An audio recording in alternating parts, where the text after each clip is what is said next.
You are now tuned in to the #1 nursing podcast in the world, the Scrub Me In Podcast by Nurse Junior and Anthony. You are now tuned in to the #1 nursing podcast in the world, the Scrub Me In Podcast by Nurse Junior and Nurse Anthony. Yes, sir. Yes, sir. Welcome, welcome. Welcome, baby. Ah, man, don't forget to like, subscribe, share with your friends. Absolutely. Tell a friend, tell another friend, you know, the basics. I always forget to start off like that, you know what I mean? That's all right. We got it today, though. Yeah, we got it today. That's all that matters, man. So we're on episode 6 right now. A lot to talk about. Absolutely. Oh, before we get into a segment, you remember how that one episode we were talking about how, I guess it was the Nurses Week episode, about the hackers? Mm-hmm. Ascension in this year. It happened to them. That's crazy, bro. And they had to like revert back into paper charting. Yeah. Nuts. So you sent me that article, and the one thing that kind of set me back was that whoever wrote the article or whoever was getting the information, whoever was giving the information, right, said that like management and doctors just dipped. Like they left? I didn't get a chance to like read the full article. So essentially, from what I understood, the cyber attack happened at some point in the afternoon, early afternoon. And, you know, usually management's out by like 3, 4, whatever. True. Same with like doctors a little late or whatever. And yeah, essentially they were saying the cyber attack happened. And they were just like, oh, clock out time. See you later. And the nurses were just not surprised. Bro, we are going through a crisis right now. Yeah. You know, like crazy. Where's the support? That's it. And so, like, in the article, it says, all the doctors left, all management left, and it was just the nursing staff and a couple NPs. It's ridiculous, man. For the whole hospital. On Nurses Week. What? What are we doing? What are we doing, guys? Like, yo, they said y'all had too much pizza. Y'all better get to work. This is your week, so y'all week to handle this. Y'all are healthcare heroes. Yeah. Save yourselves. Show it. Show that you guys are valuable. Man, this is the bullshit I'm talking about. I'm not lying to you, bro. If that was me, I would have just been like, I'm out. I probably would have been too, because it's like, listen, I'm sorry for my patients. I really am. However, bro, you can't just leave us shorthanded in a crisis like that. Right. Like, that's crazy. Bro, that's frustrating, honestly speaking. And then you got to think about the new grads that are there, right? You mentioned how, you know, once they hacked the system, everything shut down. Like the computers, the phones potentially. So now if the system's not working, how are you charting on what you're doing? Oh, you got to revert back to paper charting. And like these new grads, they've never experienced paper charting. That's right. So it's like, I'm not sure when the year was when they cut off paper charting for sure.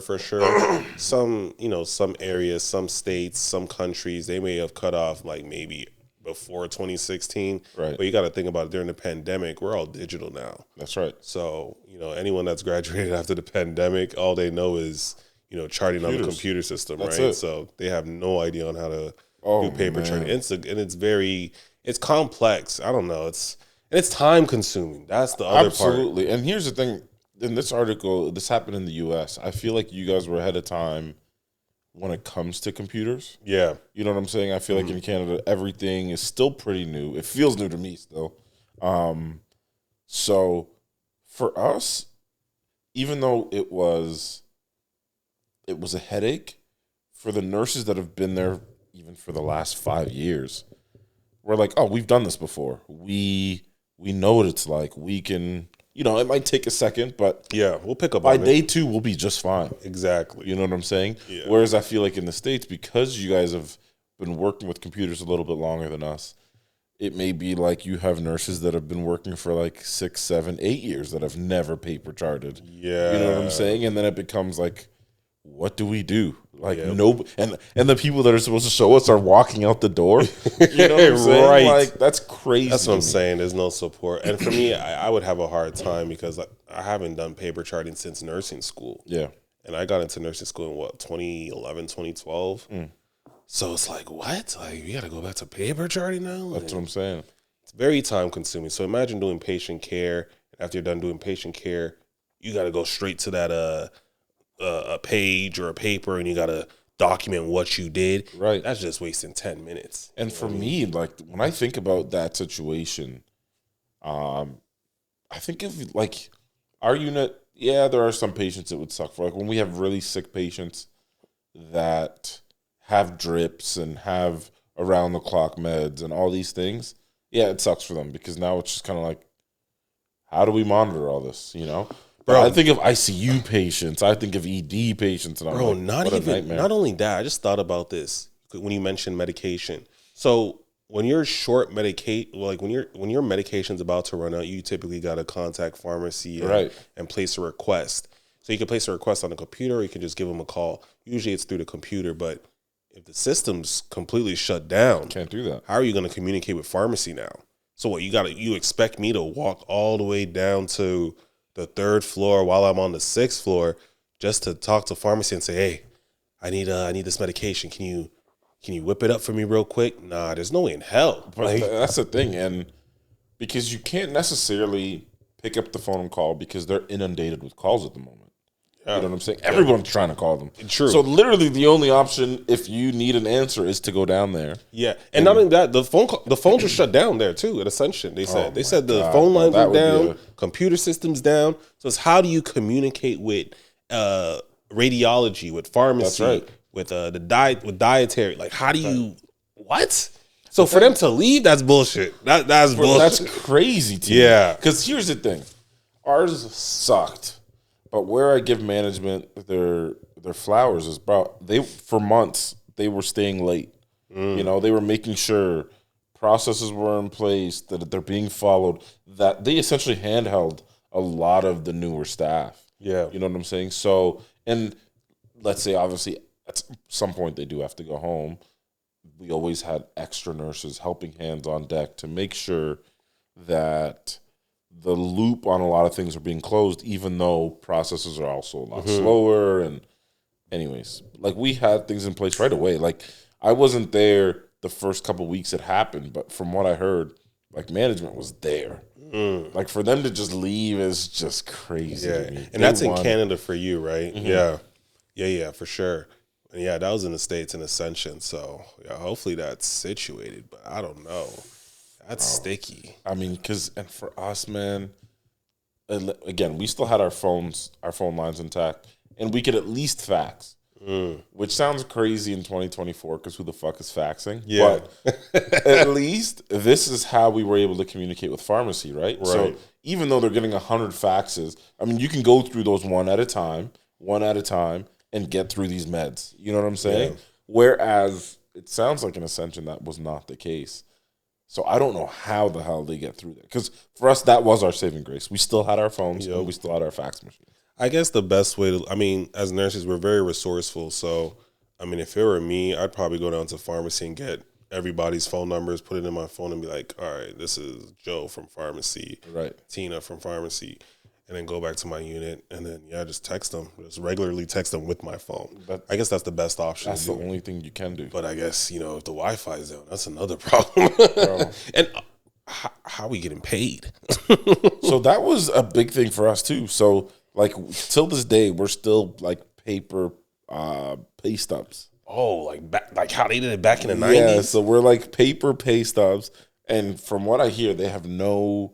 Like, that's like the last thing they're going to take care of. So, wait. They gave you a paper paste, and then you take that and you go to the bank and you, hand it to the teller? No. Oh, okay. So it's still direct deposit, but when because you can't just have money come in your account, and then it's like, okay, let's say if I feel like my pay is wrong, I need some sort of proof of the breakdown. You know what I'm saying?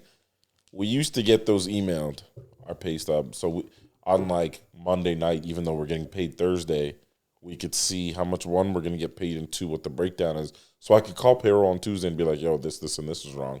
And then Tuesday, the right amount of money hits my account. Whereas now, you get paid a Thursday, you don't get your pay stub till Friday, and then you're just like, this is all fucked up. And then now you got to go down to payroll or call them. And be like, yo, what's going on? It makes me think, now that we're on that topic of, pay stubs and everything, can you imagine, back in the day when, the iPhone and, Samsung, where, how, we can go onto our app, see that we got paid. Mm-hmm. So back then, in the 80s, 90s, 70s, whatever the case may be, when it's Friday or Thursday, whatever day it was for payday for them or for whoever it was back in the day, they had to physically come to work, especially if they were off or if they're working after their shift, go down to payroll or HR, pick up their check or whatever the case may be, take that, then go to the bank, hand it to the teller, and then receive their cash or have it deposited into their account. Yes. Insane. I could never. It's crazy. You know what, though? You have to think about it. It was a totally different time, though. Completely. In the sense that, like, now we have these 12 hours. Like, just so many things have changed. But back then, you would think everybody was working, like, 5 days a week, 8-hour shifts. So everybody was at work Monday to Friday. For sure. You know what I'm saying? So they probably didn't have 12 hours back then. No, I don't. From what I hear, the 12-hour thing is relatively new in the sense that, like, in the last 30 years. Wow. You know what I'm saying? Okay. So you think about, like, the early 90s, late 80s, and so forth. Like, everybody was at work Monday to Friday. True. You know? True. Like, maybe if you were a night shift nurse is where it would be like, it would be difficult. I got to stay, like, on your Thursday night shift. I got to wait till 8 p.m. when everybody else comes in. Right. True. You know what I'm saying? That would probably be the only headache. But apart from that, like, we're all here anyways. True. Know? Yeah, I thought about that just now. That's insane. That's crazy, bro. It's a different world. Yeah. But yeah, I just wanted to talk about that Ascension thing because it was a topic on one of the episodes. Man. But I'm telling you, cyber attacks suck. It's crazy. And I never really took it in like that. It's a serious thing that happens in the profession in healthcare, man. Yeah, man. Thankfully, I've never experienced that during my time at a facility, but yeah, that's rough. But here's my thing. If you are a hacker, I understand there's a lot of money in healthcare. Yeah. But why are you going to fuck with sick people? Mm. So one thing I had heard when, like, the cyber attack happened with us, and everybody's talking about it and shit, someone had said, so it's hard to explain, but we have, like, an IT company that looks over all of our stuff. There's a company, a security company, IT, that should be monitoring this 24/7. So when we got hacked, they're actually the ones that got hacked. It wasn't our hospital. I see. This company got hacked, and every hospital that they look after technically got hacked too because of them. So I know somebody that works there, and he was telling me that, like, the same group, I guess, was hacking Sick Kids Hospital, or they had hacked Sick Kids Hospital in Toronto. Wow. And realized, so I don't understand how this works, but apparently they didn't realize they were hacking Sick Kids Hospital. I'm assuming because they were hacking their IT company. I see. Right? And when they realized it was Sick Kids Hospital, they, like, gave them all the information back because they were like, "Oh, look at Sick that. Kids." And I was like, "Oh, y'all got a conscience." Yeah. Fuck adults, but yeah. We respect the kids, but yeah. But the kids are not fair game. Yeah. Very noble of them to do that. You know? It's crazy. It's crazy. Oh crazy. my gosh. Yeah, man. Yeah, bro. Insane. What an amazing topic. But yeah, moving on to the next thing. Australia. I wanted to get a better understanding of Australia when you worked out there for individuals that are looking at potentially doing travel nursing or maybe want to see the country. And if you're a healthcare professional, Right. or maybe not even a healthcare professional, just know, like, the lifestyle out there in Australia and I guess, you know, healthcare in particular, you know, what are days like there or night shifts like out there and the pay, et cetera. So to make things easy, so I can only speak on nurses that were taught, like, in North America. Okay. Yeah. Because that's my position, right? And I knew one nurse that was taught in the UK. So if you're taught in the UK or North America, it's pretty easy to get over there. Easy in the sense that you don't have to write an exam. So Wait, this is in Australia. You don't have to write No. So if what? Yeah. So I didn't know that. Okay, so over here, whether you're Canada or the US, Yeah. nursing boards are state by state, province by province. Okay. Yep. In Australia, it's a national nursing board, which I think is tremendous. Yeah. Because it makes everything easy. So think about it like this. When we want to travel around here, I need to, like, get some sort of I got to get my license here, get my license here, get my license here, wherever I want to go. Over there, you get your license over there. It's called AHPRA. So it's like AHPRA. So it's like Australia Health Professionals, whatever. Okay. Regulatory Association. So once you get your license there, so this is how it works. You start your login, you sign up for the whatever. Yep. You tell them which like healthcare association you want to apply for, so nursing. Got you. And then they tell you everything you need to hand it. It's actually really simple. Like, it's very simple. It's like a checklist. So, like, show your nursing license. Right. So your nursing license, immunizations, we need your transcripts, your immunizations, everywhere you've worked, everywhere you might have a license. So if you are already a travel nurse, as an example, Ange, she had to give her Michigan license or Ontario license or Hawaii. So they want license. the whole background. They want it all. They want your resume. They want it all. I don't really understand why they want it all. I think it's just to make sure you don't have any like restrictions anywhere you worked, right? Okay. Like in case you made errors or wherever. So do they really do like background checks and call like, Children's Hospital? Oh, you worked at Children's? All right, we're gonna call them. You worked here, we're gonna call them. No, but you do need like some sort of letter. So for me, so when we went, I had to get like a letter from like one of my managers saying like, yes, he does in fact or did in fact work here. There was no restrictions on his license. He's while valid. He was here. Right. Okay. And then, so once you get all this stuff in, the only headache when it came to applying for a nursing license over there, they want everything notarized. Okay. Now, I didn't understand why they wanted everything notarized. I thought that was crazy because over here, it is like $75 a page you need to pay to get notarized. And mind you, now you have your license verification sheet you need notarized. You need your IDs. So you also have to send your IDs so they see what you look like. And Right. So you need to get notarized. All these letters you need to get notarized. All of your licenses you need to get notarized. I think when Ange went, she had like 75 pages. And she was like, 75 times 75. Like, this is crazy. Like, this is insane. So luckily, and we were in a fortunate situation. We knew a notary, turned out, that just did everything for free because he's like, this is crazy. Because all it is them signing like, yep, this is them in their likeness. Yes, this is Angela. This is Anthony. Okay. That's all the notary has to do. You put a stamp on it and they sign That's it. Now, before we got our licenses, we packed up, we left, right? Because we wanted to travel for a little bit. Once we got there, they were like, oh no, we still need more information, blah, blah, blah, blah, blah. And then we were like, fuck, we don't know a notary now. So now we got to pay for it, is what we're thinking. So once we got all this info and we get to, like, over there's so many people that can notarize stuff. You get to a notary and we're like, oh man, how much does this cost? And they're like, oh, nothing.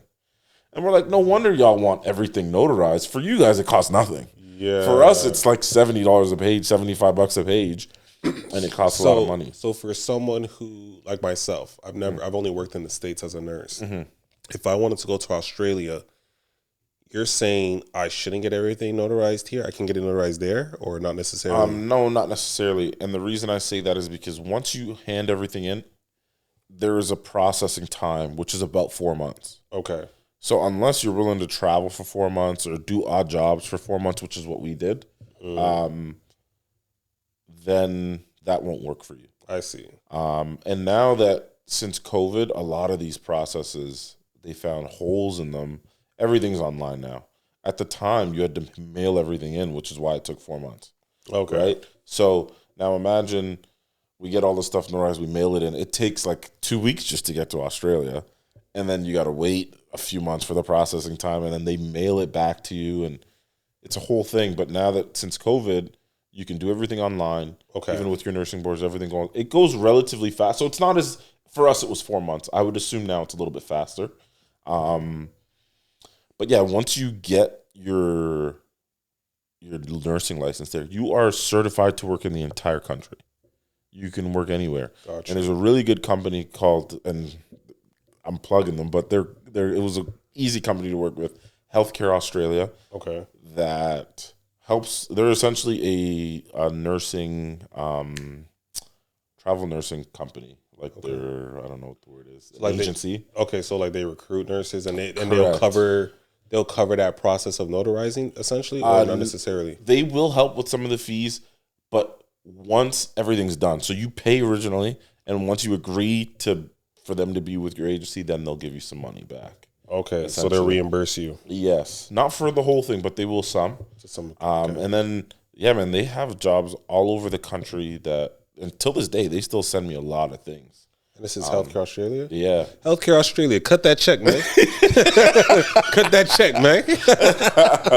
And they were awesome. So we didn't actually end up going through them because of the pandemic. Like things just became a huge mess. But I do remember thinking they were really, really awesome. The communication was well. They were very, very punctual anytime we had meetings with them and blah, blah, blah. They were awesome. Okay, that's good. So that is the easiest way that I find international nurses can kind of get their foot in, is through them. Once you're there, you build your own relationships and everything. But we built our own relationships through the pandemic. We were kind of stuck in a city, which was a blessing because we have so many friends there now. But so that is how you get your license. It's an easy process once you start your application with Opera. They send you they even send you like verbatim, word for word, how your notary needs to sign the piece of paper. Like that's how detailed it is. Okay, that's good. Yeah. And then there's a waiting period. What's beautiful is their licenses are not as expensive as ours here in Ontario. That's another thing I wanted to ask. So how often do you need to renew an Australian license? So it's still yearly. It's still yearly. If I could pull up my phone, I could tell you right now. I got the email yesterday or a couple of days ago. It's something like $150. Like, okay. I mean, there's still some money involved, but like here in Ontario, it's $400. Yeah. Or sorry, $384 is the amount. Yeah, it's something like that. Which is crazy. It is crazy. And you know what? For me, like for y'all that don't know, I work in the States. I've never worked in Canada ever as a nurse. I have a Michigan license. I have a Minnesota license. I also have a Canadian license. And mind you, I've never worked in Canada, and I have yet to use that license within that country. Yeah. With that being said, I still keep my Canadian license renewed every year. Do you really? Even though I don't use it, yeah. Because my homeboy Puneet, back in the day when he was working, he still works in the States now, but there was a point where he wasn't working as a nurse. Yeah. And you have an option of switching it from, I know with like your license, if you're not using it, you can inactivate it. Yes, I've heard of that. Deactivate it. And then from there, you're paying like a lower fee every year. Okay. And then when you actually want to use it and work in Canada and you want to reactivate it, you got to pay like some fee to reactivate it. And then now you're paying the $360 or $75 that you mentioned. Okay. But me, I'm paying that every year, even though I'm not using it. Yeah.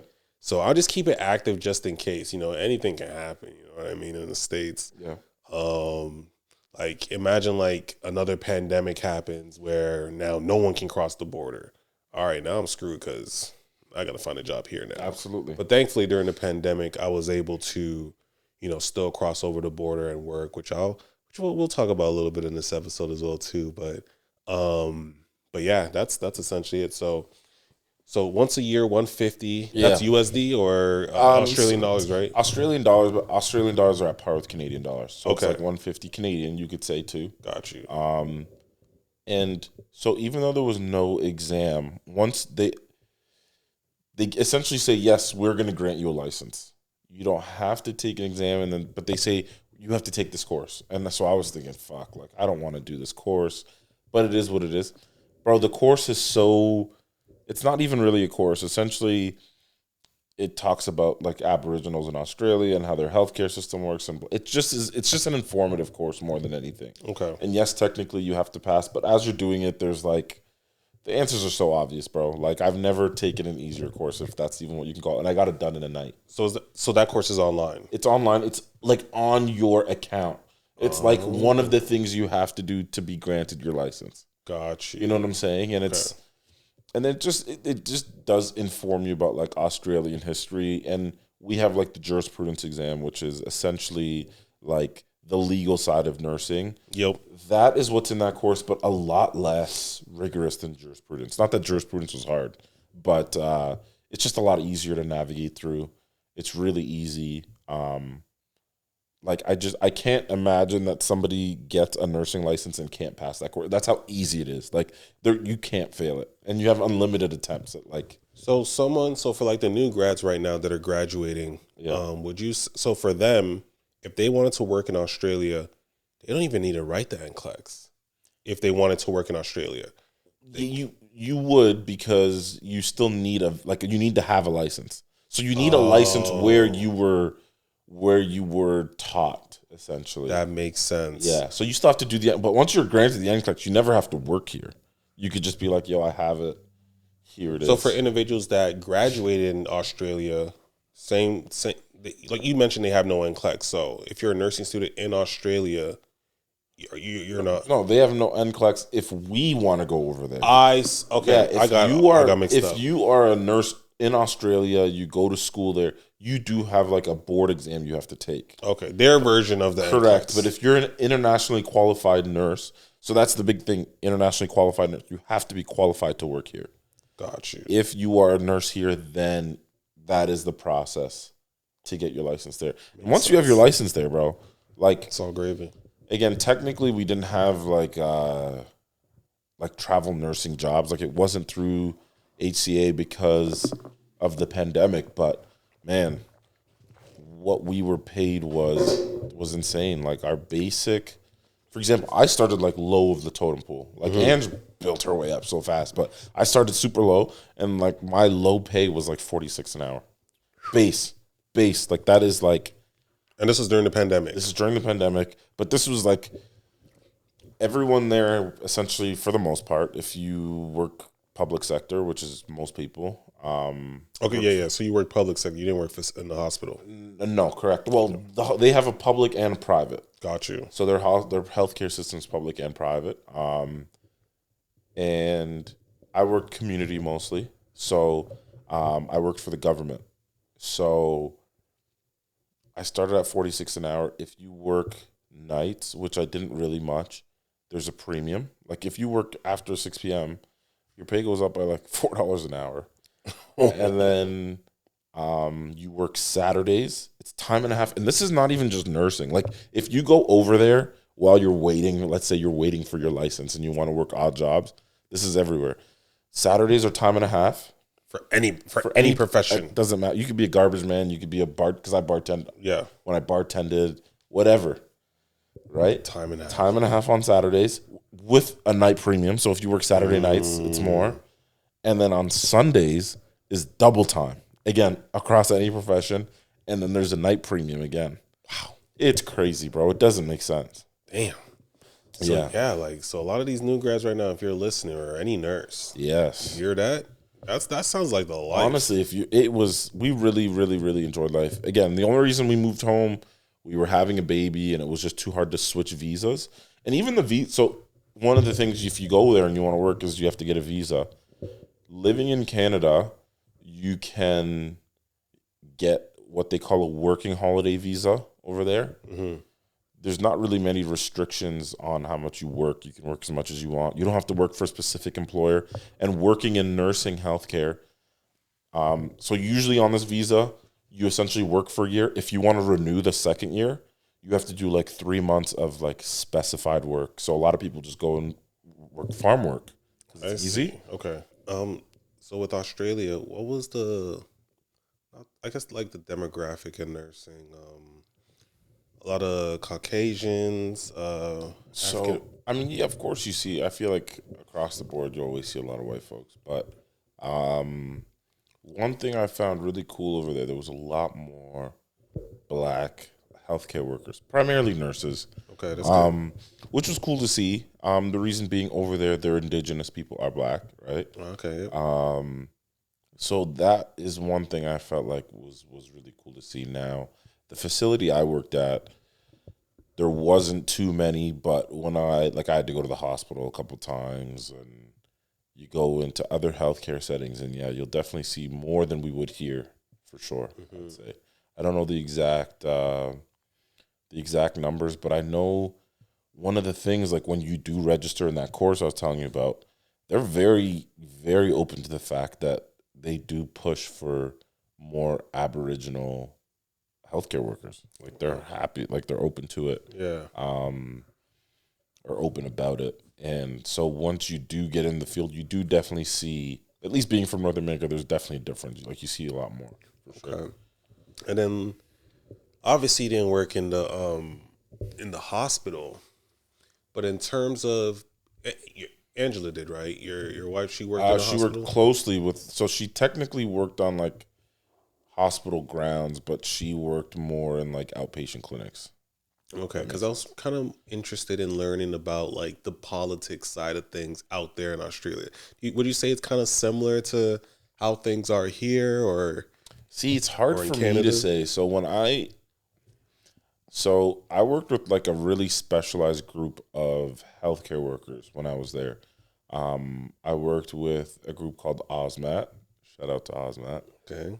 Essentially, it's like Australia's frontline workers abroad. So whenever there's like some sort of like natural disaster, something going on in other countries, Australia sends this like group of healthcare workers to help. Like it's really, really cool. So because of that, it was a different experience, I think, that a lot of people would get. And even though for sure there's politics and everything, I just felt like with this group, if you work hard, you're going up, like you're moving up, you're, like you are a standout. For sure. So, whereas, and I mean, I felt like it was the same with Ange. Like Ange works hard, and we show up to work. We don't complain. We just do their job, And I felt like even for her, it was fairly easy. Like we were climbing ladders fairly quickly, man. Like, so that base salary of like $46 an hour quickly went up. Like, yeah, I can imagine. It was crazy. So at the end of the year, like when we had to do our taxes over there, and we had like an accountant, a good friend of ours, to help us do our taxes over there. Even to do your taxes, super, super simple. Like you don't need an accountant. Everything's already online. You just hit essentially unless there's like, you have special ways to like evade like you want to evade some taxes, and there's like you get an accountant that'll help you sort that out. So we had one, and he told me how much I made that year. I was like, I didn't make that much, bro. He's like, bro, tell me where it's wrong. Like I'll make sure I get your money. And I'm like, I don't know. I just know I didn't make that much money, bro. So you thought you made less? Significantly less. And he's like, bro, like this is what it says. Like, I don't know how it could be wrong. Like, it's essentially like your employer sending your T4 to the government. Right. And he's like, this is what your employer said you make. Like, this is what they paid you. I was like, get the fuck out of here, man. So you were there for a full year? 2 years. 2 years. 2 years. So in that first year, what would you say how much you made? 6 figures? Yeah. Wow. Yeah, and like, don't get me wrong, like we were working a lot. We didn't have kids at the time. But them premiums. Oh my God, bro. Like, it didn't feel like to me we were working that hard. Like, I feel like now I work a lot harder and I make a lot less. So that's what it is. I feel like right now, a lot of nurses are looking for a place where they can work not too hard, but still get paid significantly well. It's hard to find that these days. Oh, very. And if you do find something like that, it's difficult to get in due to the fact that a lot of nurses are just not letting go of that position. Right. They're just grandfathering or grandmothering that position till the day they die. Bro, and I get it. Yeah, I can't blame y'all. Yeah. I would do the same too. I would do the same. Like, and honestly, man, if I could have rode that till the wheels fell off, like if we weren't having a kid and we just stayed there. Yeah. Crazy. So, okay. So that was one question I wanted to ask you. You answered that. Australia. I wanted to ask you too, though, like even for traveling nurses, like for people that aren't well versed, like newer nurses, how do you go about, I know it's a little different for you because you're dual. Yeah. But how do you go about like getting licenses in other states and moving around like you do? See, that's tough for me to answer because so we're gonna get a guest on here sooner or later that's gonna explain that in their experiences, because I hear it's stressful. The amount of money that they have to spend just to be able to get their TN visa to work in the States. Me, yeah. I'm American born first. I moved to Toronto when I was 10, and then I eventually made my way back over to the States to work at. But for me, the transition to going back into the States was completely easy because I'm American first. Right. I have my social security number, American one, American passport. So the process for me is simple. Whereas a Canadian or maybe someone else who wants to work in the States, they got to go through multiple loops. Yeah. On top of that, they're paying money out the ass. Absolutely. Like based on what you're saying, the whole notary thing, and it seems like in Australia, you're not paying that much to work out there. No. But in the States, they will milk you dry. Yeah. No diddy. And no diddy. But they will milk you dry, no diddy. So to the point where it's like, do I even want to pay and go through the motions? Right. But at the end of the day, it's worth it. So for me, like I mentioned, I have a Canadian license, which I rarely use. I have a Michigan license because that's the first place I started working at as a nurse. I also have a Minnesota license because I essentially got the Minnesota license due to the fact that there was a strike happening. We're going to talk about strikes in the States and et cetera, and talk about how that can be lucrative on another episode. But that's one of the reasons why I got a Minnesota license, but that fell short. Yeah. So technically I only have 3 licenses. Now, during the pandemic, that's when I transitioned into travel nursing. And during those times, it was to the point where facilities in the States were so short-staffed that they were just taking whoever they could. Right. And it was considered crisis. It was considered a crisis in the U.S. Yeah, absolutely. And you were getting crisis pay. So what that entails is, well, whatever nursing license you have, we don't care. We'll take it. It could be a Texas license, a California, Michigan. We will take it. So I started off doing travel nursing in Texas. And so you didn't have to get your Texas license? No. They took my Michigan license. Wow. Specifically the agency that I was with. Right. Now these days, now that was just specifically for the pandemic. Before the pandemic, you needed to have a Texas license if you wanted to work in Texas. Till this day, after the pandemic, same thing, you still need a Texas license. But during the pandemic, they took any type of license. I could have had a Norwegian license. I could have had a Nigerian nursing license, and they would have taken me. You know what I mean? So they would have taken anything, honestly, in my opinion. Yeah. They would have taken my Canadian license. Right. I haven't even used that shit in a minute. I didn't know that. Right. So at that time, I used my Michigan license just because it was more easier. It made sense because I'm in the States. It was a no-brainer. So, with that being said, that's what it was. During the pandemic, they didn't care. They just took whatever you could give them. Yeah. And at that time, they didn't really have the whole COVID vaccine situated yet. Right. A little bit after, that's when they said, all right, you need to have your first dose. All right, now you got to have your second dose if you want to continue working as a nurse. I see. But yeah, so my time during travel nursing, it was great, man. It was great, and I'm gonna tap into that right now. So around that time, I was working in a pre-op and PACU in Detroit, Michigan. Very chill job. I mean, we're doing with I'm in a level 1 trauma facility, so we're getting cases. I worked the night shift. We're getting traumas. Like I'm talking. You got a gunshot to the head, gunshot to the chest. You got baby mamas shooting their baby daddies because they're cheating. Crazy. Boom, boom. And like, it's crazy. Stabbings.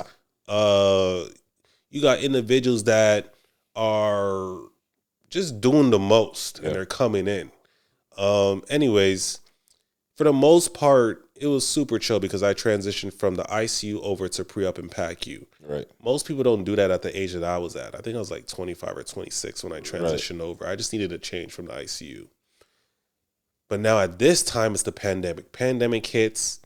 And for a little bit of the time, I want to say for at least, we'll say 3 weeks to a month, they cut off all surgeries. All elective surgeries were cut off because it was, they just didn't know. COVID, we have you in a sterile environment in the operating room. The circulation in the air kind of goes through from, I want to say, all the operating rooms. Yes. So it's like if you have someone that has COVID in one room, the ventilation system. Right. What if you have another patient in the next room that doesn't have COVID? Mm-hmm. So those are things that, at the time they really had to think of. And then you got to think about the downtime of cleaning a room that had a patient that had COVID. Right. Once you clean it, I think at the time they had to wait about 2 hours. Holy shit. Something like that. An hour to 2 hours just for it to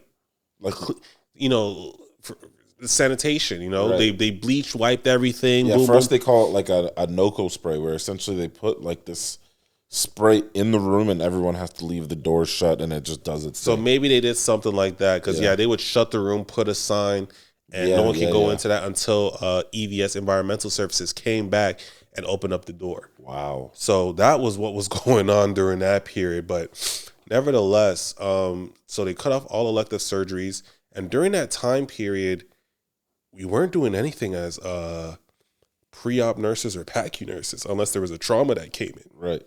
Now, mind you, we weren't really getting that much traumas due to the fact that everybody was on lockdown during the pandemic. That's right. Everyone stayed home. That's right. So at this point, it's like, damn, this is amazing. Mm-hmm. I'm getting paid to do nothing. So at this point now, management, administration, they're seeing we're not doing anything, especially on nights. Maybe on days too, they're not doing much all. So now they're sitting back looking like, no, we can't have these nurses sit down and, chill and not do anything. What can we make them do? Because you got to think about it. The only time we do something is if there's a trauma. That's right. Lockdown, no one's coming in. That's right. There's no shootings happening. These gangs are at home playing PlayStation and doing whatnot. So it's like, all right, now management's sitting back thinking, all right, we got to figure out something for them to do. All right, Junior, go bleach wipe down the monitors, go dust the walls. They were finding silly things for us to do.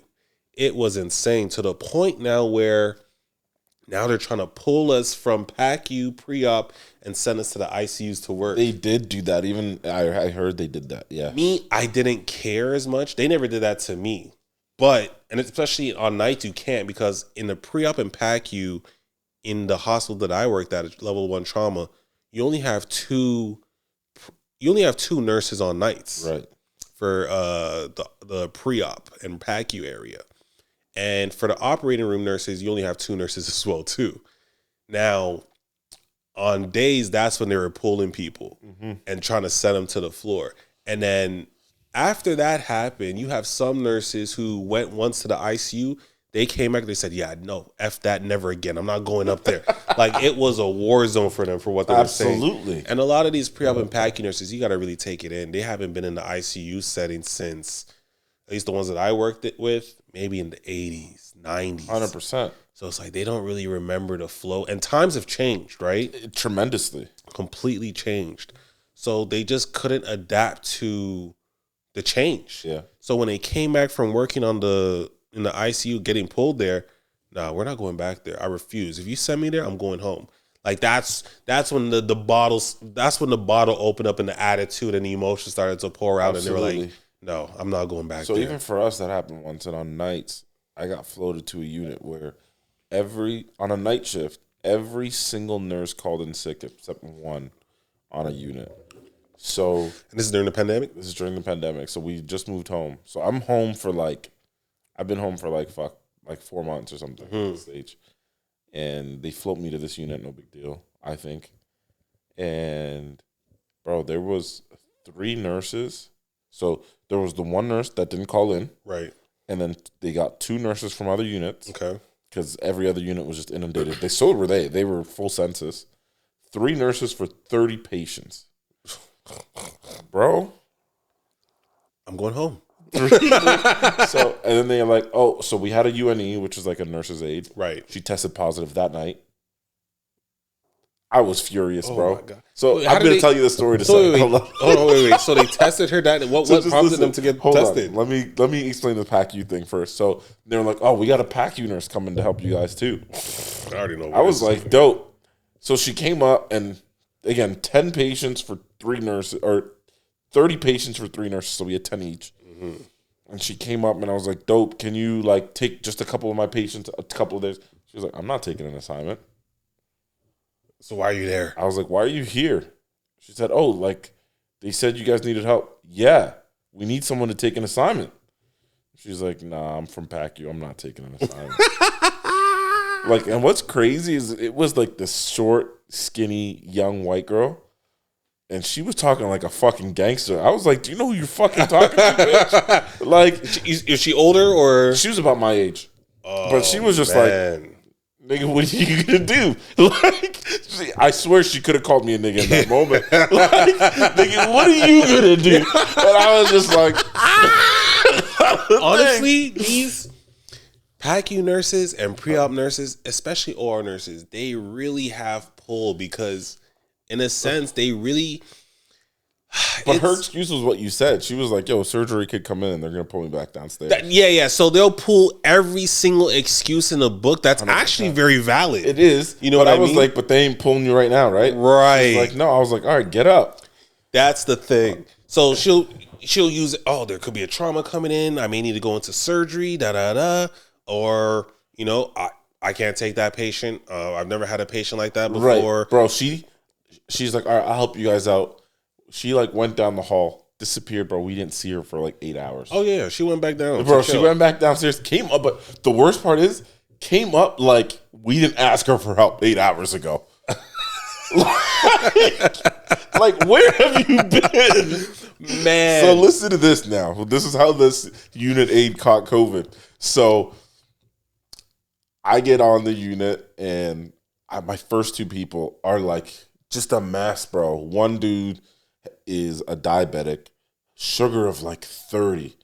And I was like, what the fuck? He's like hard to arouse, hard to wake up. And I'm like, fuck, I'm going to have to deal with this for a while. And eventually I call the doctor, whatever. We kind of get him sorted. He's a little bit more arousable, a little bit better. Okay, you're good. I got to check on the next guy. I can't remember what the issue was, but I was stuck with these 2 people for like an hour. Mm-hmm. And so now the unit aide, her and I came from the same unit together. Okay, so this is when I was working telemetry. So I knew her. She goes, "Yo, what do you need help with?" I was like, "Yo, I need you to check on my 8 other people because I'm going to be stuck with these 2 for a minute. Just get some vitals, get them comfortable. It's nighttime." Yeah, none of them really need much. Right, they shouldn't need much. And I looked at their meds. I said, none of them really need meds. Maybe a couple, but I'll see those people first once I can get out of here. She was like, cool. And then obviously the other 2 nurses ask her roughly the same thing. So all up, she probably gets vitals on. So like I said, my 8, probably like, let's say 5 and 5. So like 18 patients. Okay. And now it's like, maybe like the first time I can sit down was like 1:32 in the morning. And I started on this unit at fucking 7. Mm-hmm. Okay. So it's the first time I can chill and like document all my patients for a second, and just get my bearings.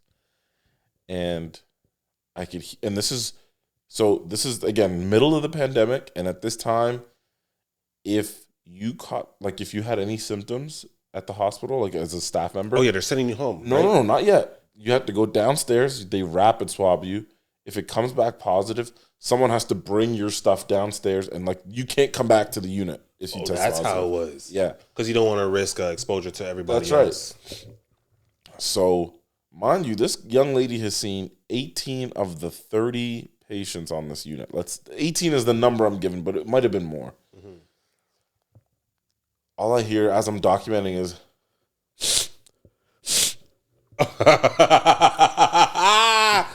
To me, it would seem as if, yo, you faking it at this moment right now. No, I didn't think that. That's what I would think. She wasn't that type of girl. Okay, I know her name, but I ain't gonna call her that. Right? So she thugging it out. All right, right. So let's call her Stacy. All right. I was like, Stacy, what the fuck are you doing right now, bro? Like, because I knew, like in that moment, I was like, in my head, I had said, what else could go wrong? And in that moment, all I hear is. And this is around 2 a.m. Yeah, and I'm like, she's getting sick, bro. Damn. I'm like, don't do this. And then I go, what's going on? She goes, what do you mean? I go, why is your nose running? So she's not even thinking about it at this point. It's just, she's like, oh, my nose has been running the last few hours, and I'm like not really feeling that great. And I was like, Stacy. oh, Stacy, thug it out, baby girl. She's in university. She's like, what do I do in this situation? I was like, you got to go downstairs and get rapid swab. I was like, this can't be happening. And at the same time, I think I had like a patient that like was shitting their pants, and I was like, literally, I can't. Literally, as I'm shitting mine, and I was like, fuck. I was like, you got to go downstairs, and but all I'm thinking is, you've come into contact with half of the patients on this unit. Yeah, it's only for the best safety. So she goes downstairs 5 minutes late. As soon as the phone rang, I was like, she ain't coming back. I just knew, because all three of us are like rush documenting, and that phone rang in like the middle of silence, and I was like, she's not coming back up here. As soon as the phone rang, I pick it up. So security does the swab downstairs. Well, security was doing it. Yeah, so security, and like we had like police officers there at the time, whatever. Okay. So they call and they're like, yo, Stacy ain't coming back upstairs. Can someone bring her stuff? And I was like, son of a bitch. I was like, I just knew it, bro. I just knew it. So I brought her stuff downstairs, and I was like, I'll feel better. Because what am I going to, like, it's not her fault. Yeah, all I'm thinking, and no, actually, when I went down there, I was like, yo, can I ask you a question before you go? She goes, yeah. I go, did you use PPE for any of those patients that had you do the thing? She's like, no. I was like, damn. So then there was like a COVID policy when this happens. Man, we had to wake up all those patients. We had to COVID swab them right there, then and there. And why wake them up when we're about to stick this swab all the way down the back of their brain? Damn. So we had to do that right then and there. So now we finally just got calm. And now we have to swab all 10 of our patients, all of us. So that's 30 patients. Yes. And now we don't have help. Like, now there's nobody that can come save us. Like, the PACU girl disappeared. She went ghost. She was gone, bro. And this is what cheesed me, too. So once we're done swabbing everything, send everything down, we're kind of back. Or as soon as we were done swabbing, we had to do our final rounds where we have to do vitals again on everyone and make sure everyone's good for the day. So it's like 5:30, 6. And we're finally like, bro, we need to get this documentation done. She pops up like, hey, how was your night? That would piss me the hell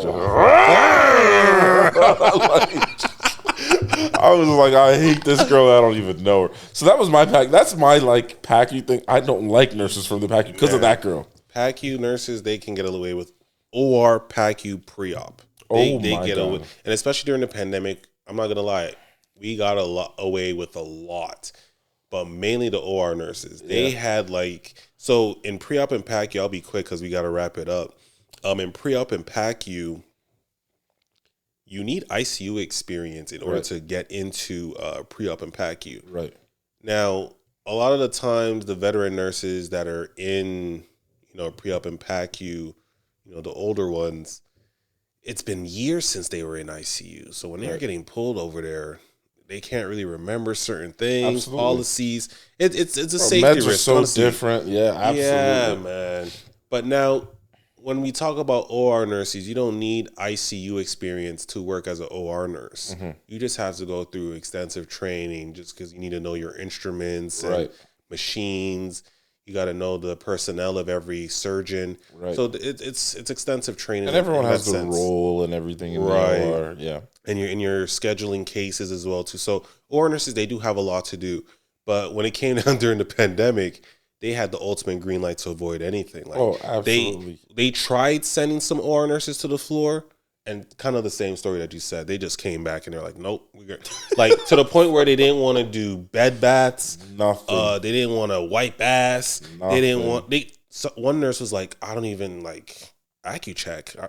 I don't even know what that is. Yeah, literally. Yeah. So that's what it came down to. So during the pandemic, honestly, the OR, they had it lush. Psych. So here's another thing. I think psych nurses had it easy as well, too, because you got to think about it. they're in their own world. Absolutely. They're like just isolated. Absolutely. And you got to think about it. When it comes to psych, it's mental health. They're physically fine. They're not physically sick. They're just mentally sick. Right. So when it came down to COVID, they don't even know what we're going through. They're in their own world. So they never had COVID on their unit. So they're coming to work. They're not dealing with COVID at all. They're not swabbing nothing. They're Gucci. Dog. Whereas us, we're in the trenches. Yeah. So for us at our hospital, let's say if someone in psych or mental health tested positive, dog, they shut down the unit. So they can't have any more admits into that unit. And that's psych? It's in psych. So any psych patient that comes to the hospital is getting trickled to other units. So now, let's say you have 15 psych patients there. For 2 weeks, you can't admit anyone into that unit. So for those 2 weeks, bro, they were just chilling. That was the best time to become a psych nurse. Oh, for sure. So yeah, man. But in terms of travel nursing, we'll talk about that on the next episode because we're running short of time. But that's episode 6 right now, right? That's it, baby. That's it. So like, subscribe, comment, share. We're moving on, baby. Let's go. Peace.